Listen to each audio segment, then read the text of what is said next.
دھواں نکل رہا ہے تو آپ غور کرتے ہیں، تو یہ ضروری تھی، اور یہ جو ہے یہ استدلالی ہے. آپ ڈیڈکشن کیے. کیا ڈیڈکشن کیے آپ؟ کہ بھائی دھواں نکل رہا ہے، اس کا مطلب کیا ہے؟ اس کا مطلب ہے کہ آگ لگی ہوئی ہے کہیں. آپ نے آگ کو نہیں دیکھا، آپ نے صرف دھوئیں کو دیکھا. دھوئیں سے آپ نے غور و فکر کیا کہ جب بھی دھواں ہوتا ہے تو اکثر آگ ہی ہوا کرتی ہے، لہٰذا آپ نے غور و فکر کر کے اس نتیجے پر آپ پہنچے کہ آگ لگی ہوئی ہے. تو یہ عقل کے ذریعے کیا، آپ آبزرو نہیں کیے. تو یہ علم کے ذریعے الگ الگ ہیں. یہ بھی قطعی علم ملتا ہے، یہ بغیر سوچے کے مل گیا، یہاں پہ سوچنے سے ملا. یہاں پر بھی بغیر سوچے کہ خبر متواتر سے آپ کو خبر مل گئی.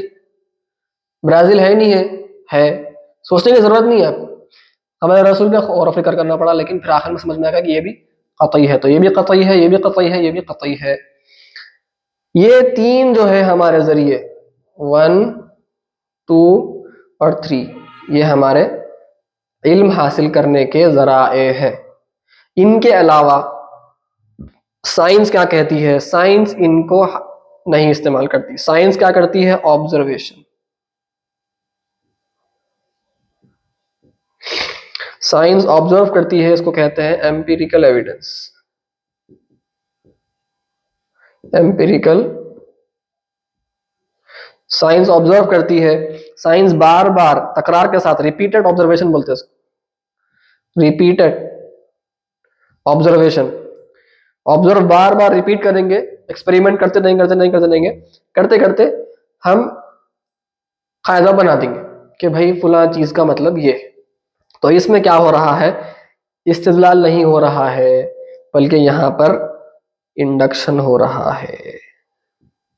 یہاں پر ڈیڈکشن نہیں ہو رہا ہے، ٹھیک ہے، یہ ڈیڈکٹیو ہے. یہاں پر انڈکشن ہو رہا ہے، اس کو ہم عربی میں استقراء بولتے ہیں.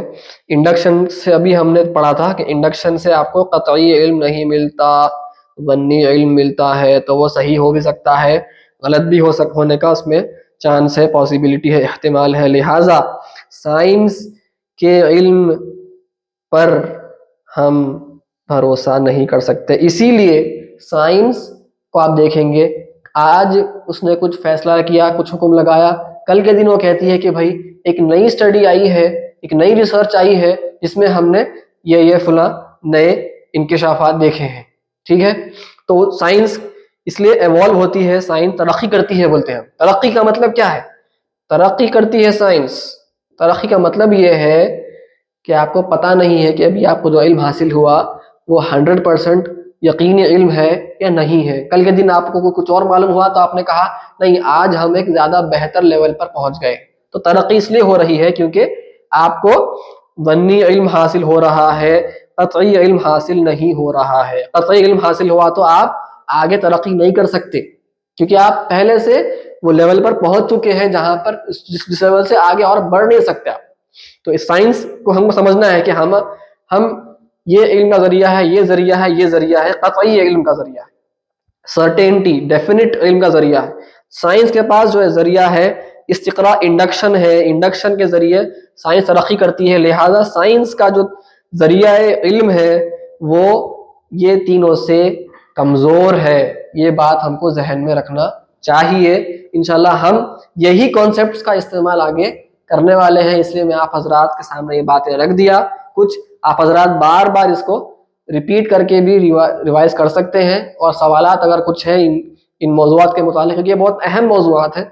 آگے ہم جب ڈیفینس کریں گے نا ہمارے عقائد کی، تو یہ کانسیپٹس اور یہ تصورات کو ہم پھر استعمال کرنے والے ہیں.